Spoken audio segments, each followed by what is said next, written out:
چین پاکستان کے ساتھ ہے اس چیز پر. تاجکستان سے بھارت کا جو وہاں پہ فٹ اسٹیپس تھے وہ کم ہوتے جا رہے ہیں آہستہ آہستہ, اسی طرح امریکہ کے وہاں سے فٹ اسٹیپس کم. تو یہ ممالک ہیں جو باقاعدہ گھیرے ہوئے ہیں افغانستان کو, اور یہ وہ ممالک ہیں جو افغانستان کا ناطقہ بند کر نہیں, سکتے لیکن ہیں. غلام مصطفیٰ صاحب یہ تو میرے لیے بڑا سرپرائزنگ ہے, آپ کہہ رہے ہیں کہ ترکی اور قطر کی بات کو کوئی ویٹیج نہیں دے گا افغانستان, تو آپ کے خیال میں پھر کیا کریں, پھر بھارت سے بات کریں جو اصل میں پیسہ لگا رہے ہیں افغانستان میں؟ نہیں, ترکی, میں نے کہا ترکی اور قطر کا جو ویٹیج ہے نا وہ اس طرح اتنا مضبوط نہیں ہے کہ وہ طالبان کو کان سے پکڑ کے کام بات کروا سکیں. اچھا غلام مصطفیٰ صاحب, سر قطع کلامی کی معذرت, لاسٹ کویسچن اس میں چاہوں گی آپ اس چیز کو تھوڑا سمرائز بھی کر سکیں کہ جس طرح اب اسلام آباد میں انسیڈنٹ ہوا, آپ کو یاد ہے کہ تقریباً 1.5 سال پہلے I-10 میں بھی ایسا انسیڈنٹ ہوا تھا. اس کے بعد گورنمنٹ نے یہ ڈیسائیڈ کیا تھا کہ اسلام آباد میں جتنے بھی انلیگلی موجود افغانی شہری ہیں ان کو نکالا جائے شہر سے. آپ کو یاد ہے سر اس میں کتنا ریزسٹنس پیدا ہوا تھا افغانستان کی گورنمنٹ کی طرف سے, اور اس کو ایک ہائپ ملنے کے بعد پھر اس کو سلو ڈاؤن کر دیا گیا تھا. یہ کتنا ضروری ہے سر کہ ہم مطلب کیپٹل پہ تو کمپرومائز نہیں کر سکتے ہیں, کہ ہم جو پالیسی بنا رہے ہیں اس پہ امپلیمنٹ بھی کریں, کیونکہ اگر ہم خیبر پختونخوا جائیں وہاں پر بھی جو اسٹیٹ کی پالیسی ہے اس کو اس طریقے سے اون نہیں کیا جاتا ہے. تو یہ کتنا ضروری ہے سر کہ ٹیررزم سے ریلیٹڈ پالیسی کے اوپر ہم ایک پیج کے اوپر موجود ہوں؟ یہ کرٹیکل ہے, اس میں تو کوئی دوسری رائے ہے نہیں, کرٹیکل ہے. یہ کرٹیکل ہے کہ آپ کے جتنے بھی آپ کی ایلیمنٹس ہیں, چاہے وہ کے پی کی حکومت ہے, چاہے آپ کے باقی ایلیمنٹس ہیں, they have to be on one page and they have to be following one strategy. اس کے مطابق ہر ایک اپنا اپنا رول ہو, کام کرے اس میں. بالکل ٹھیک, بہت بہت شکریہ.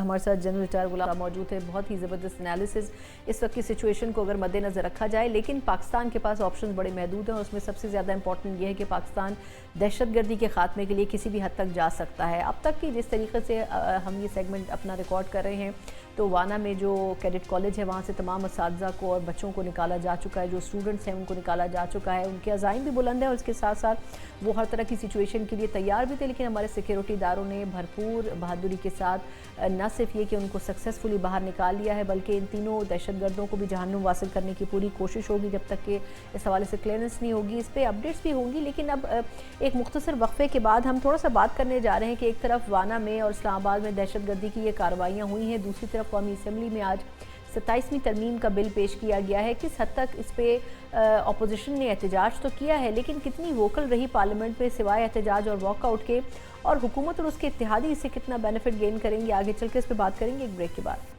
بریک کے بعد ایک بار پھر آپ کو خوش آمدید کہتے ہیں. جس طرح ہم نے دیکھا گزشتہ روز سینٹ سے بڑی آسانی کے ساتھ 27ویں ترمیم پاس ہو گئی, اور بظاہر لگا کہ پاکستان پیپلز پارٹی اور مسلم لیگ نون ایک پیج پر ہیں.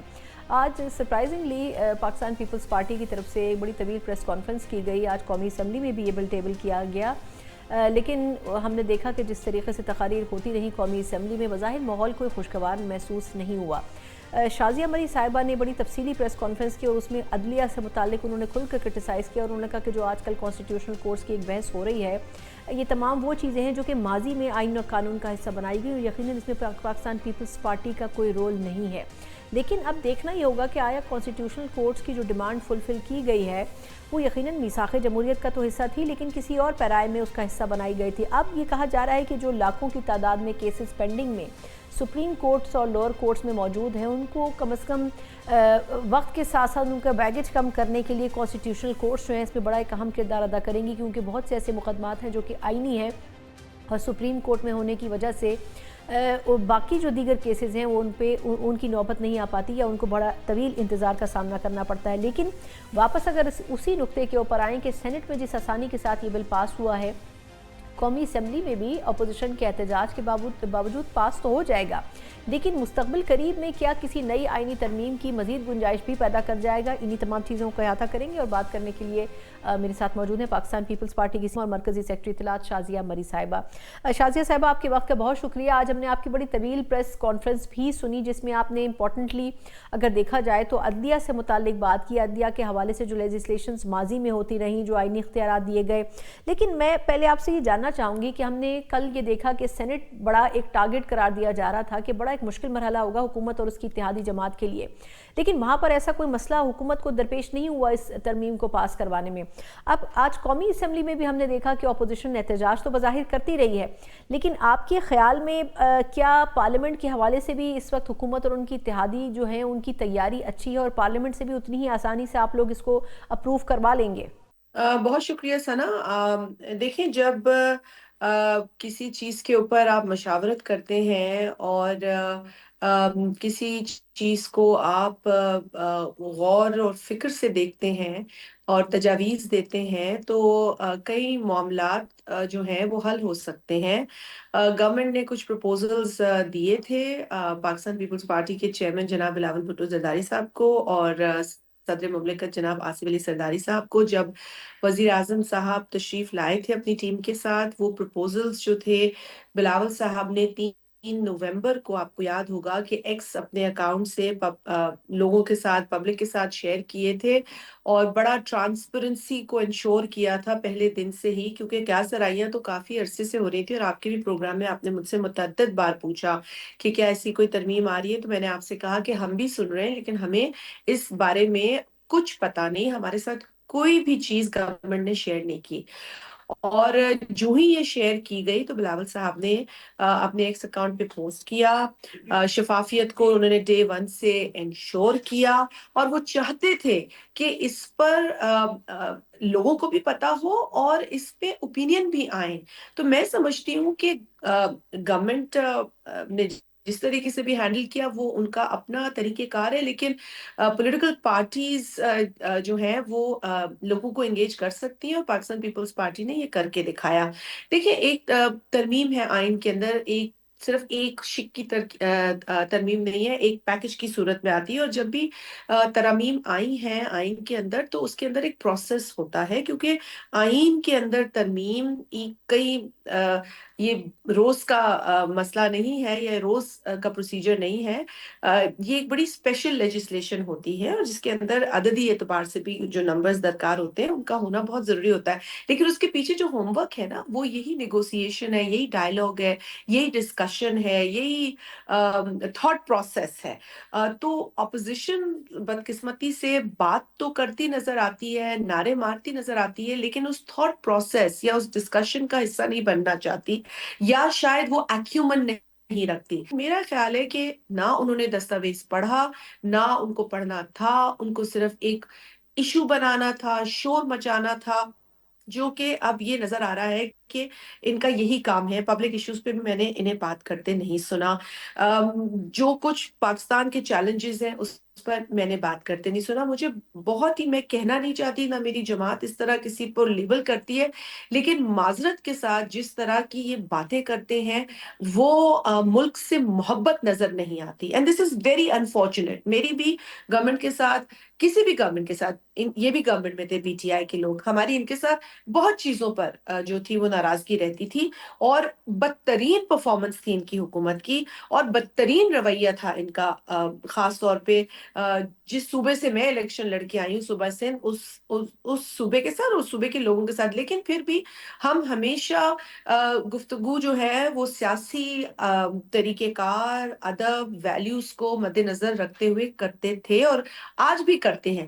شازی صاحب یہ فرمائے گا کہ اس مسودے کے حوالے سے اب تک جو چیزیں سامنے آئی ہیں اور جو کلوزز سامنے آئی ہیں جن کے اوپر بحث ہو رہی ہے، اس میں کس چیز کو آپ اسپیسیفائی کریں گی؟ کیونکہ مسلم لیگ نون کی طرف سے کچھ ڈیمانڈز رکھی گئی تھیں اور پاکستان پیپلز پارٹی کی طرف سے بھی کچھ ڈیمانڈز رکھی گئی تھیں، لیکن کہا یہ جا رہا ہے کہ پیپلز پارٹی نے اس ترمیم کو تبدیل کروانے میں زیادہ کامیابی حاصل کی اور مسلم لیگ نون کو بہت سے پوائنٹس کے اوپر بیک فٹ پر جانا پڑا ہے۔ آپ کیا سمجھتی ہیں کن چیزوں کے اوپر مسلم لیگ نون نے کمپرومائز کیا ہے پاکستان پیپلز پارٹی کی طرف سے؟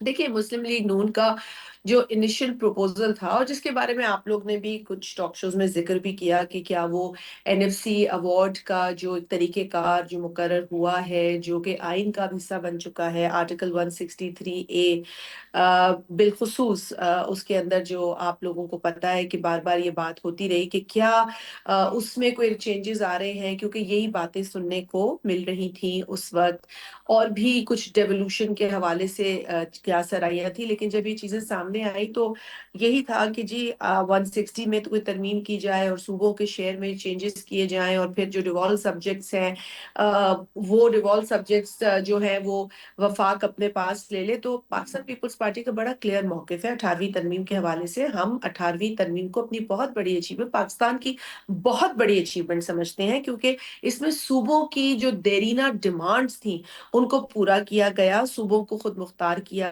گیا، اور جو ایک فیڈریشن کی اسپرٹ ہے جو قائم ہوتی ہے جب فیڈریٹنگ یونٹس کے پاس اختیار آتے ہیں، اس کو یقینی بنایا گیا. تو صدر آصف علی زرداری صاحب نے ایک بہت میں سمجھتی ہوں کہ ایک بڑے ہی ایک تو وہ جو ویژن ان کا پولیٹیکل ویژن ہے نا، ایک بہت ہی اعلیٰ پولیٹیکل ویژن کا مظاہرہ کرتے ہوئے انہوں نے انشور کیا کہ ہر سٹیک ہولڈر کو آن بورڈ لیا جائے، ہر صوبے کی نمائندگی ہو. اور آپ کو پتا ہے کہ تقریباً 9 ماہ لگ گئے تھے اس ترمیم کو، اس پیکج کو مکمل کرنے میں، جس میں بہت بیک اینڈ فورتھ ہوا، بہت ساری باتیں ہوئیں، اور ایک بہت بڑا میں سمجھتی ہوں کہ اس وقت ایک کام ہوا جس میں بہت انپٹ گئی، ہارڈ ورک کیا. اب ہم ہمیشہ کہتے ہیں کہ نہ صرف ہم اس امینڈمنٹ کے ہونے میں جو ہے ہم نے اپنا رول ادا کیا، اور زرداری صاحب نے اسے ممکن بنایا اپنے پولیٹیکل ڈائیلاگ، پولیٹیکل کنسنسس کے ذریعے بھی. ہم اس کو پروٹیکٹ بھی کرنا چاہتے ہیں، ہم اس کا دفاع. اکرم یہ فرمائے گا کہ آرٹیکل 248 کے اوپر بڑی بحث ہو رہی ہے کہ صدر کو جو استثناء دیا جا رہا ہے اس کا کیا جواز ہے؟ وہ ایک علامتی عہدہ ہے اور اب تو ان کے اختیارات بھی اتنے زیادہ موجود نہیں ہیں، ان کو کسی قسم کے استثناء کی کوئی ضرورت نہیں ہے. اب یہ جو ایک ڈیمانڈ ہے یہ پاکستان پیپلز پارٹی کی طرف سے رکھی گئی تھی، آپ کے خیال میں اس کی ضرورت کیوں محسوس کی جا رہی تھی پیپلز پارٹی کی طرف سے؟ دیکھیے مجھے نہیں پتا کہ حکومت کی اراکین نے اس طرح کی چیز جو ہے وہ خود جا کے کیوں جمع کی، کیونکہ جب سب کچھ ہی ڈسکس ہو رہا تھا پولیٹیکل دو پولیٹیکل پارٹیز کے درمیان، تو کیا ضرورت پڑی. خیر دے can answer this question, but ہمیں بھی نہیں پتا کہ یہ کیوں ہوا. پھر انہوں نے ودرا کیا، پھر انہوں نے کہا جی مجھے نہیں چاہیے. تو I don't understand how can this happen, you know. Like I said they can answer this better. مگر جہاں تک سوال پیدا ہوتا ہے استثناء کا جو آرٹیکل 248 میں، دیکھیں آرٹیکل 248 کے اندر جو امیونٹی کچھ آفیسز کو، کچھ آفس ہولڈرز کو ملی ہوئی ہے وہ تو پہلے سے تھی. لیکن آپ کو یاد ہوگا کہ ایک چیف جسٹس تھے چودھری افتخار، ان کے وقت میں انہوں نے ایک ججمنٹ کے تھرو اس کو جو ہے وہ ختم کر دیا تھا. اور ایک عرصے تک یہ بحث چلی کہ یہ جوڈیشل ایکٹیویزم کی انتہا ہے جب آپ آئین کے اندر جو پروویژنس ہیں اس کو آپ جو ہے وہ انڈو کرتے. تو یہ ایک اگین دس واز اپنی کانسٹیٹیوشنل جو ڈومین ہے اس سے باہر نکل کر جب ادارے کام کرتے ہیں تو نقصان ہی ہوتا ہے. ایک تو میں آپ کو بتا دوں کہ جو چیزیں انڈو کی گئی تھی وہ دوبارہ سے ریوائیو ہوئی ہیں، اور کچھ اس میں جو پروٹیکشن ہے وہ صدر صاحب کے عہدے کو ضرور دی گئی ہے. دیکھیے صدر کا عہدہ جس طرح آپ نے کہا ایک آنری عہدہ ہے، لیکن یہ عہدہ بے شک اس کے پاس کوئی اختیار نہیں ہے، بے شک یہ ایگزیکٹو نہیں ہے، ایگزیکٹو کی طرح کام نہیں کرتا، لیکن جو ان سے کام لیے جاتے ہیں اس میں ان کی انڈورسمنٹ ہوتی ہے، اور وہ انڈورس کرتے ہیں جو حکومت کے ایگزیکٹو کے فیصلے ہوتے ہیں، جو پرائم منسٹر کے کابینہ کے فیصلے ہوتے ہیں، وہ کئی فیصلے انڈورس ہوتے ہیں پریزیڈنسی کے اندر، سمریز آتی ہیں. ایک آنریبل پوزیشن ہولڈر، ایک آنریبل عہدے پر ایک شخص فائز ہے، ملک کی خدمت کر رہا ہے، کوئی اختیار اس کے پاس نہیں ہے، کم از کم اسے یہ سکون ہو، یہ اطمینان ہو کہ میں اگر اس آفس سے نکلوں گا تو کل کو میرے اوپر ایک تلوار نہ کھڑی ہو کہ جی میں نے یہ کام کر دیا تھا، میں نے یہ کام کر دیا تھا ایز پریزیڈنٹ آف پاکستان. تو میرا خیال ہے یہ صرف ان کو آنر دینے کی بات ہے، اور یہ صرف پاکستان میں تو نہیں ہوا سنا، رشیا میں بھی اس طرح کی پریکٹس ہے.